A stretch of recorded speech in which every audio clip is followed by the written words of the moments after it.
All right, everybody. Welcome to the show. We got a lot of things to cover, so let's just jump right into it. First of all, I was trying not to cover this story with the SBF and the FTX lawsuit that's going through as far as the court case and Caroline Ellison being on the stand today.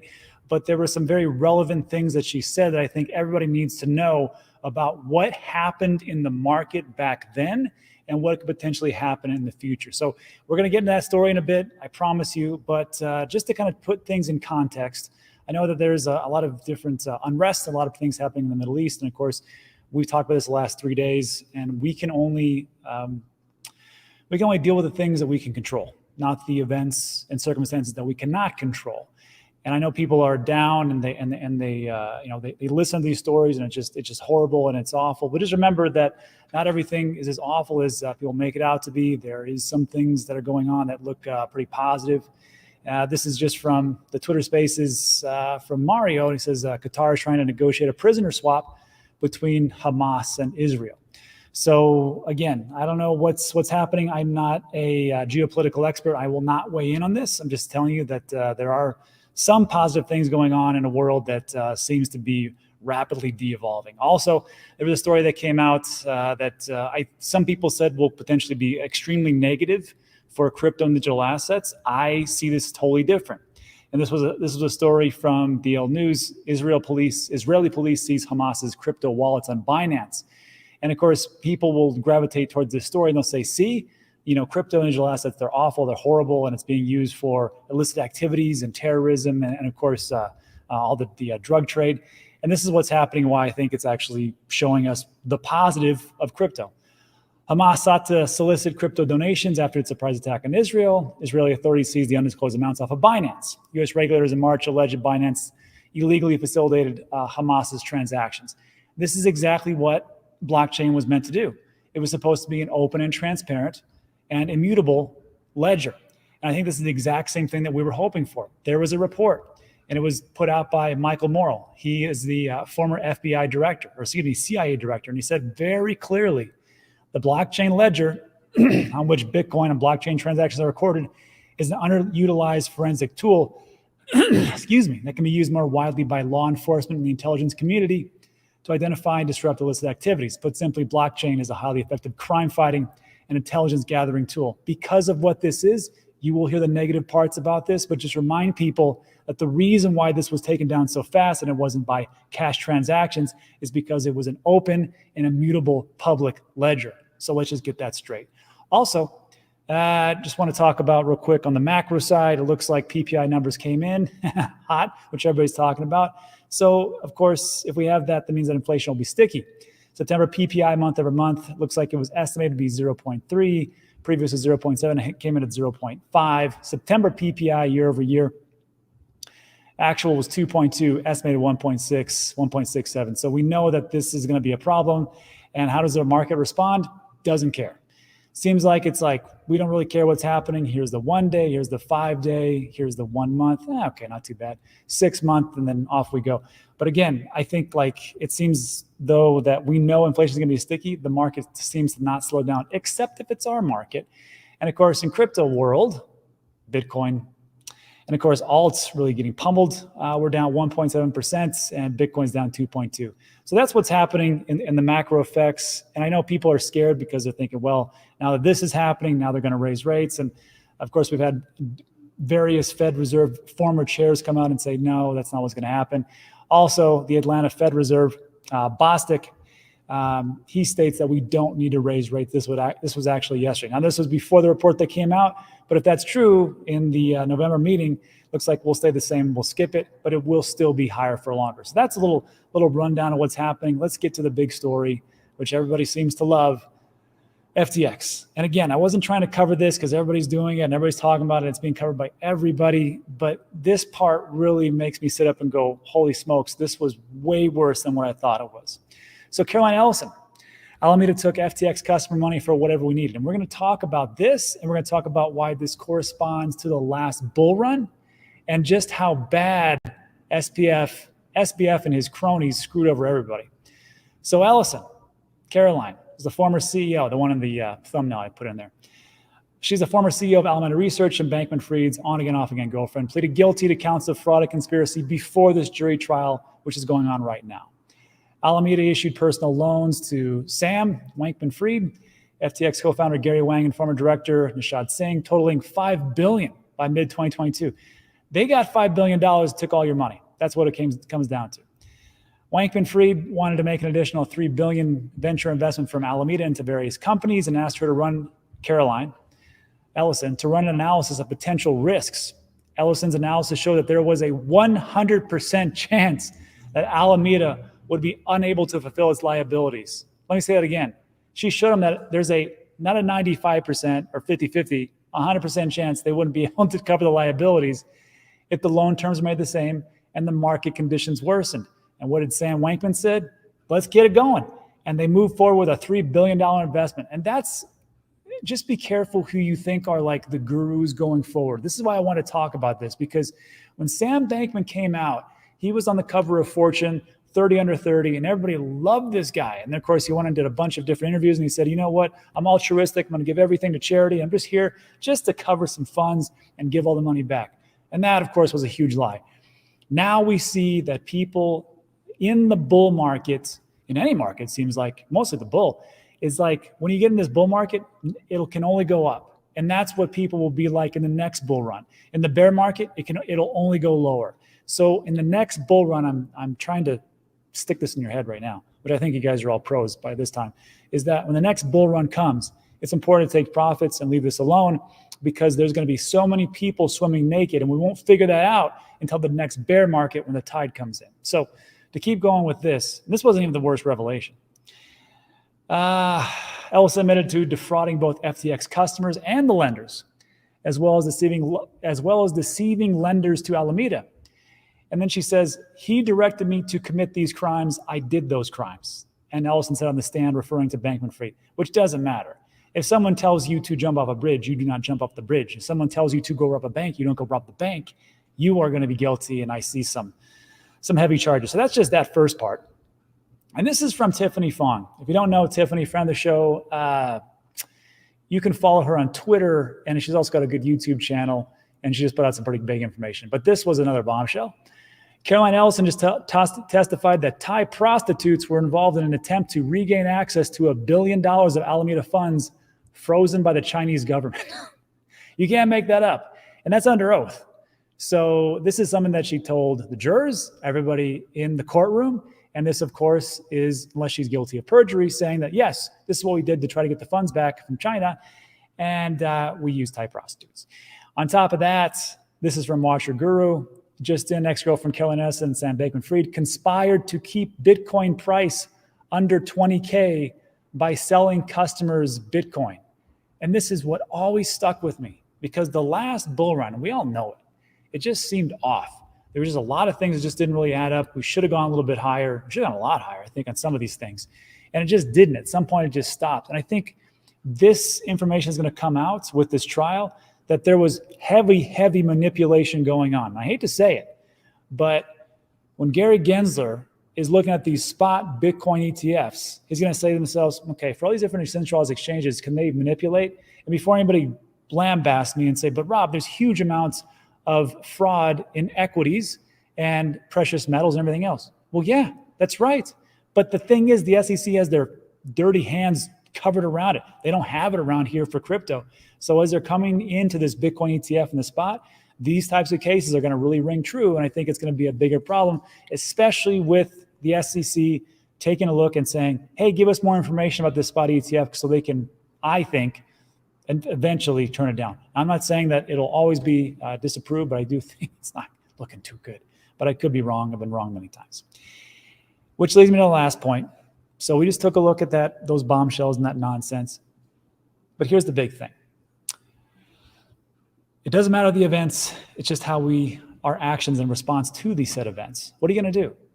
This is happening. This has happened before. It'll happen again. You have to look at your portfolio and see, what can I possibly do? This is from Tomas Heyopoyo. He's doctorate in Bitcoin, Bronomics. It's pretty funny. I linked him in the description. He put out a nice little chart like this. And it just pretty much says, what do you want to do here? Because everything kind of lines up. 2011, 2013, we had a bear market, heavy accumulation, then a bull run in 2013. Happened again in 2014. And I'd like to see how this actually goes. 2014, 2017, you had a bear market, you had accumulation, and then, of course, leading into the bull market 2017, you had the Bitcoin halving in 2016. We said the same thing in 2018 and 2021. Bear market. And see this accumulation phase? Look how far it went up. That's amazing. But you see right here, right before we hit in this bull market, this big, huge dip, that was a global that was a cerveza virus, as George Gammon would say. And it's dropped out precipitously in March of 2020. And then, of course, we got the Bitcoin halving and everything took off to the moon. And now we have this, and we're in an accumulation phase. I personally believe we're headed for a recession. Everybody says it, so it probably won't happen, but I think it's going to happen, maybe in Q1. And when that happens, we could probably have a big drop as well. But that's what accumulation is for. Do you want to buy Bitcoin at $70,000? Do you want to buy Ethereum at close to $5,000? Or would you like to do what I did, which was a while ago, buying Ethereum at $96, $84, buying Bitcoin at $5,000, $4,000, buying Cardano at 3 cents and 5 cents. I'm not saying that's what it's going to be, but I'm saying that's where I made all my funds. I can't give you financial advice.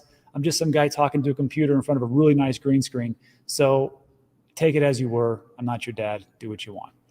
So that's it for that little piece. Let me know what you think about that in the comments section. And then here's some good news, but kinda, and you'll see what I mean in a second.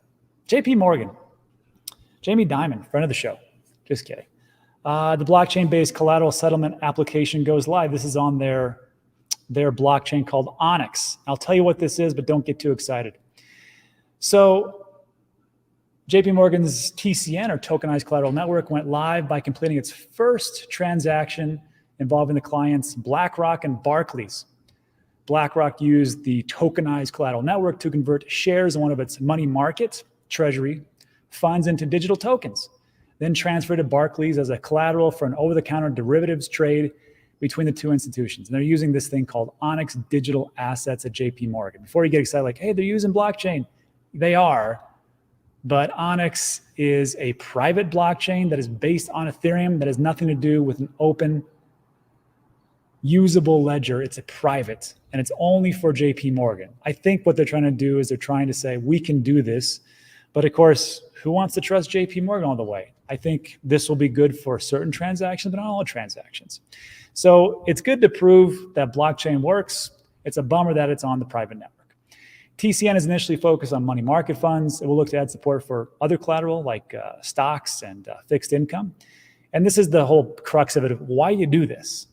Well, asset tokenization, which is what Larry Fink, who's the CEO of BlackRock, said is the future. It leads to quicker transaction. It's like skipping the step of converting your paper money into coins when you want to use a vending machine. I know some people who are younger have no idea what this is. Back in the day, you used to actually have like a dollar machine, and you put $1 in, you get 4 quarters, and you can actually use that for the vending machine that you use, right? We didn't have debit cards and stuff all like that. So this just says you can use tokens directly and get your snack faster. And that's what they're doing with treasuries and maybe equities as time goes on, or money market funds. So that's what we have there. I think that's positive in blockchain, but again, not a big thing. But this, I think, is pretty good. Amazon and Immutable X want to make it easier to launch crypto games. It looks like Amazon and Immutable X have partnered up. What are they doing? Immutable has joined AWS's Accelerate program, a sales program for companies that use AWS services in their products. Game developers using the Ethereum-compatible Immutable X can now join AWS Activate, a program for a startup that offers tech support and up to $100,000 in AWS credits and other resources. I got to ask the question, though, is that for the ethos of decentralization to put everything on Amazon Web Service? I'm not here to debate that, but I just found it kind of interesting. But I mean, it's good in that regard that they have that inroad with Amazon. And Immutable X, if it could be one of the big plays coming in the next bull run. I had interviews with a couple of different of the people that know a heck of a lot more than me in the Web3 space. Johnny Hustle from Crypto Banter had Stash on a couple of times, and Kagi. And I asked them this question, like, what's your plays? And Stash and Kagi, Immutable X, and also Johnny Immutable X. They say that's one of their plays and one of the things they're actually looking into. And I think it's one of those tokens that's has really gone up in value as time has gone on. But who knows? If you want to take a look at these videos and a ton more like it, there's a link in the description. And it will take you to Dan Teaches Crypto. It's a 100% free website, very easy to use. I don't even spam you. And we got all the best stuff here, and you can find all it as much and easy as you possibly can. So there's that piece. And then also, I don't know if you're into Dogecoin. I like Doge. I think it's not a bad product. And by the way, it's been the top 33 since 2014. I think it's in the top 20 still. So I know people think like it's like a meme coin, but I think it's been around more than a lot of coins that have been out there. But I just found this is on Twitter, where you can find everything, is that Dogecoin, as far as for in the code of the Cybertruck on Tesla, it says Dogecoin payment method bridge. Now, this could be a joke from Elon Musk, but if it's not, that's a pretty big play. And I've said before, let's see if this is still actually relevant.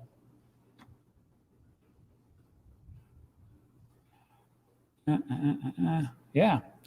Funny enough, Elon Musk on his Twitter profile, and this is the right one, 159 million followers, he's got two logos. He's got X, formerly called Twitter, and the Dogecoin logo. So I don't know if Dogecoin is something to be looking at, but if that was true about the Cybertruck and Tesla, pretty big. And then also Canada. Canada, what's happening? So it looks like there's a little bit of censorship and some things going on. And looks like Bitstamp is going to exit Canada in January. So if you are a Canadian viewer, you have until January 8th to take all your funds out of Bitstamp. But that's not just Bitstamp. It's a lot of things going on. Bitstamp is the latest exchange to exit the Canadian market, following Binance and Bybit. OKX, Paxos, and DYDX also left earlier in the year. Unfortunately, new guidance related to stablecoins and investor limits provided to crypto exchanges make the Canadian market no longer tenable for Binance. That was said back in May.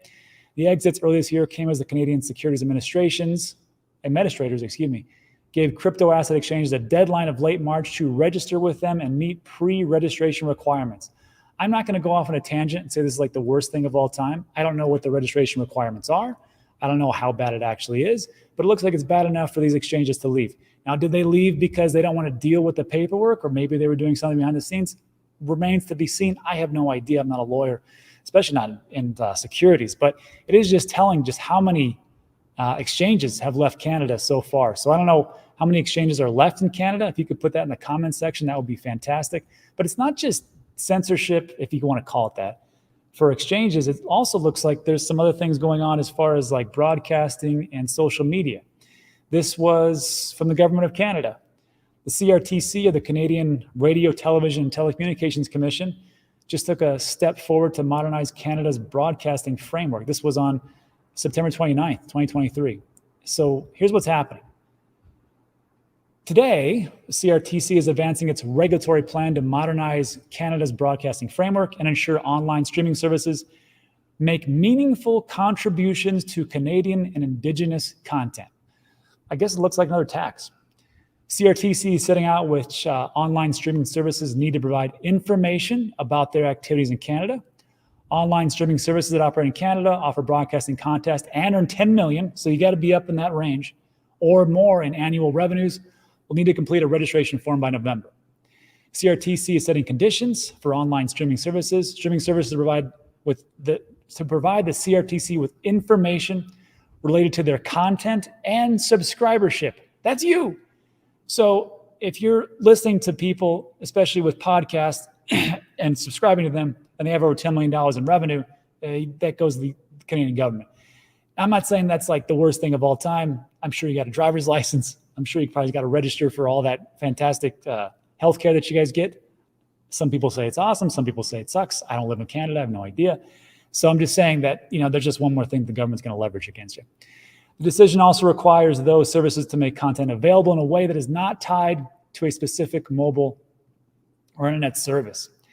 And then a third consultation is ongoing. It considers contributions traditional broadcasters and online streaming services will need to make to support Canadian and Indigenous content. Again, looks like a little bit of a tax. So I don't know about you, But maybe this is the time to take a look into a VPN. I have one. I use one all the time. It seems to hide a lot of things and protect me. And just so you know, this is from Nord, and it comes out about what Google knows about you. We all know this. I know a lot of us don't use VPNs. I didn't use one for quite time, but I'll get personal information. It shares what you like, your hobbies and interests, of course, your location, your relationships, what you're watching on YouTube. You watch digital asset news and God knows what else. Browsing history, all the things that you have, which, you know, who wants to see that? And then, of course, the emails that you have. So I use NordVPN. They did not pay me for this. This is just me talking about NordVPN. I have an affiliate link, but you don't have to use it. You can go right to NordVPN and sign up. But if you do, you're going to miss out on a discount of 25 to 45%. So anyhow, NordVPN. The reason why I like it, because it's the fastest. I've used some other ones. I haven't used any of these, but it's the fastest VPN that we have out there, 6730 plus megabytes per second. And I've used some other ones that slowed everything way, way, way down, which kind of sucked. And then, of course, the four big things that I like, as far as like streaming and easy VPN setup. Did you know that there's only 7 VPNs? Well, not 7, but one of the VPNs that can unblock Netflix in 2023 is Nord. And why is that cool? Is because I was just talking about, there was a series that went about Uber and how cool it was. Like I watched it. It was a very good series. And there was parallels between Uber and what's going on with crypto. I thought it was great. And all my Canadian people that watched, they said, we don't see it on Netflix. What's great about NordVPN, instead of, you know, protecting yourself and not having and being hackers and all that stuff, is that you can set it to somewhere else in the world and say, yeah, I'm not in Canada. I'm in Albania or UK or I don't know, Italy, wherever else. And you just download it, you put it in your phone or you put it on your desktop, and then you say where you're at. And of course, you can watch a lot of other things besides the stuff that's available in your country. Also on top, it might actually help you with actually getting news if you're in Canada. There's a strict no-log policy, meaning they don't collect or store your private information, and you can put it up to 6 devices. Here's the cool stuff. So there's 2 options. Well, it's 3 really. 2-year plan, it's like $3 a month. Plus is $4, and complete is $5. The 1-year plan, and this is yearly, so it's like $5 a month. That's $60 that you got to pay up front, or plus, or complete. And the difference is cloud storage and stuff. I don't use that stuff, but you can try it. You can do these things, and you can go with that one. And there's a 30-day money-back guarantee. So give it a shot, try it out. If you don't like it, you're like, yeah, this doesn't work for me, and that's it. There's a link in the description. Looks just like that, and that's it. Again, this is an affiliate link, not a paid promotion. Don't have to use it. You can go NordVPN, and that's it for today. So look, we did pretty good today, actually. Not too long. That's it for today. So if you like today's video, give it a thumbs up. Consider subscribing. Everything we talk about is time sensitive. Thanks for stopping by. I really do appreciate it. Good times ahead.